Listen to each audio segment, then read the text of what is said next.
ਚੋਈ ਸਾਹਿਬ ਜੱਟਾਂ ਦੀਆਂ ਗੋਥਾਂ ਦੇ ਬਾਰੇ 'ਚ ਕੋਈ ਸਾਨੂੰ ਦੱਸ ਦਿਓ ਕਿ ਐਲੇ ਜੱਟ ਕਿੱਦਾਂ ਦੇ ਹੁੰਦੇ ਨੇ, ਐਲੇ ਕਿੱਦਾਂ ਦੇ ਹੁੰਦੇ ਨੇ, ਐਲੇ ਕਿੱਦਾਂ ਦੇ ਹੁੰਦੇ ਨੇ, ਐਲੇ ਕਿੱਦਾਂ ਦੇ ਹੁੰਦੇ ਨੇ। ਸਾਡੇ ਗੋਂਦਲਾਂ ਤੋਂ ਸ਼ੁਰੂ ਕਰੋ ਵੀ ਗੋਂਦਲ ਕਿਸ ਤਰ੍ਹਾਂ ਦੇ ਹੁੰਦੇ। ਇਹ ਗੋਂਦਲ ਹੀ ਚੰਗੀ ਤਰ੍ਹਾਂ ਐਕਸਪਲੇਨ ਕਰ ਸਕਦਾ। ਤੁਸਾਂ ਦਾ ਐਕਸਪੀਰੀਅੰਸ ਕੀ ਹੈ ਗੋਂਦਲਾਂ ਦਾ? ਮੇਰਾ ਤੇ ਅੱਛਾ ਵਕਤ ਗੁਜ਼ਰਿਆ। ਮੈਂ ਮਿਜ਼ਾਜ ਕੈਸਾ ਹੁੰਦਾ ਇਹਨਾਂ ਦਾ?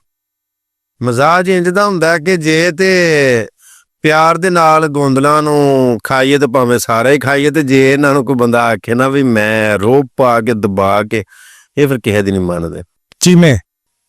ਚੀਮੇ ਝੱਠੇ ਖਾਣ ਦੀ ਵਾਰੀ, ਅੱਡੋ ਅੱਡ ਤੇ ਲੜਨ ਦੀ ਵਾਰੀ ਇਕੱਠੇ। ਵਾਹ ਵਾਹ। ਚੀਮੇ ਵੀ ਤੇ ਘੁੰਮਣ ਤੇ ਵਿਚਾਰੇ ਸਾਦੇ ਆਦਮੀ ਨੇ। ਇਹ ਨਾ ਤੇ ਉਂਝ ਹੀ ਰਗੜ ਚੜਦੇ ਹੋ ਤੁਸੀਂ, ਜਿਹਨੂੰ ਕੋਈ ਨਹੀਂ ਲੱਭਦਾ ਵੇ ਨਾ ਸਾਦਾ ਬੰਦਾ। ਸੱਚੀ ਮੁੱਚੀ ਤੁਸੀਂ ਜਿੱਥੇ ਵੇਖੋ ਘੁੰਮਣ ਭੋਲਾ ਭਾਲਾ ਹੋਏਗਾ, ਸਾਦਾ ਆਦਮੀ ਹੋਏਗਾ, ਐਡਾ ਛਾਤਰ ਤੇਜ਼ ਤਰਾਜ਼ ਨਹੀਂ, ਚਲਾਕ ਨਹੀਂ। ਇਸੇ ਵਾਸਤੇ ਮਾਰ ਖਾਈ ਜਾਂਦੇ ਨੇ ਆਪਣੀ ਸਾਦਗੀ ਦੀ ਵਜ੍ਹਾ ਤੋਂ।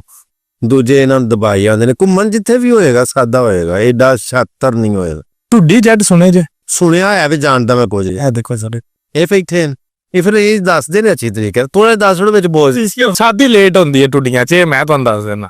ਸ਼ਾਦੀ ਲੇਟ ਕਰਦੇ, 34 ਸਾਲ ਦੇ ਹੋ ਜਾਂਦੇ ਨੇ ਬੱਚੇ ਇਹਨਾਂ ਦੇ, 35 ਸਾਲ ਦੇ, ਸ਼ਾਦੀ ਨਹੀਂ ਕਰਦੇ। ਤੇ ਬਾਅਦ ਚ ਫਿਰ ਪੈਰਾਂ ਤੇ ਖਿਲਾਰਦੇ ਨੇ। ਉਹ ਨਹੀਂ ਪੈਰਾਂ ਤੇ ਨਹੀਂ ਖਿਲਾਰਦੇ ਰਹਿੰਦੇ, ਬਸ ਰਿਸ਼ਤਾ ਲੋੜਦੇ ਰਹਿੰਦੇ ਨੇ, ਚੰਗਾ ਲੱਭ ਜੇ।